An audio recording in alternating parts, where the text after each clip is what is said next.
So just a few of the challenges for you then. Growing authoritarianism in Europe, migration, progress on the European Green Deal. And that's all before you mention coronavirus and Europe's €750 billion plan to relaunch the European economy. Those are just some of the topics set to come up as the European Commission President, Ursula von der Leyen, delivers her first State of the Union address in just over an hour's time. That's since she assumed the post back in July. We're going to cross to Brussels, speak to our correspondent Dave Keating, who joins us from there. Dave, I listed some of them. I mean, there's a whole myriad of issues, really, that are likely to come up, aren't there?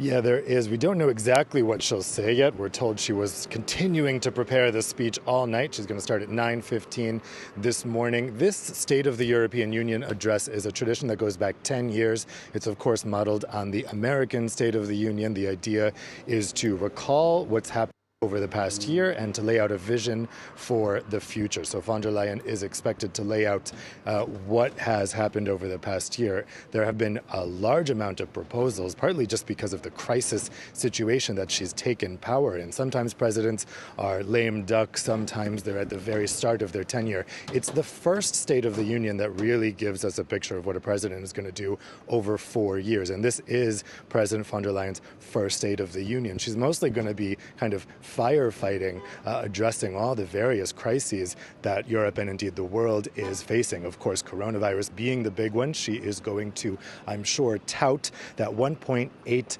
trillion budget that was agreed in order to fight the economic effects of the coronavirus as a sign of European unity, showing that Europe is united in its response to the coronavirus. But she's probably also going to caution about the different border measures that countries are taking right now in terms of travel.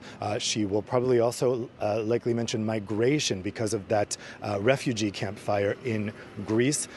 And she's likely to have some kind of a nod to what's happening in Eastern Europe, notably Hungary and Poland. I'm sure she won't name them, but I think that many members of the European Parliament to which she will be speaking want her to address that. She's doing the speech here in Brussels because the Parliament plenaries, which normally take place in Strasbourg, it had to be held in Brussels because of the coronavirus situation. She will probably apologize for that and express her regrets because this is a very sensitive issue for France. France likes to guard the tradition of having the parliament plenaries in Strasbourg, and they may even file a lawsuit, a court challenge against the European Parliament for deciding to hold this week's plenary in Brussels and not Strasbourg.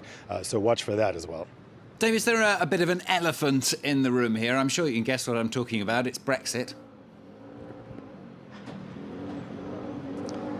Yeah, that's probably going to get a short mention in this speech, which is probably surprising given in just 100 days we're facing a no-deal cliff-edge Brexit, which could throw both the UK and the EU into economic chaos. But she's not going to want to harp on Brexit too much in this speech because the EU doesn't want to show that it's worried. Both sides don't want to show they're worried because this is, after all, a negotiation. But the fact is the prospect of a deal looks very unlikely now, and businesses are going to have to start preparing. She will probably address the UK's recent decision to renege on the withdrawal treaty it signed last year, but don't expect her to say that the EU is going to cut off negotiations because of that move by the UK. That, of course, is a decision that would have to be taken by the EU, the 27 EU governments. They give a mandate to the Commission to negotiate on behalf of them with the UK, so it wouldn't be in her remit to do that, but it will be interesting to watch how strong her language is about that UK decision.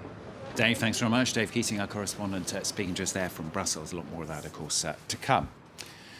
Now then, a mass resignation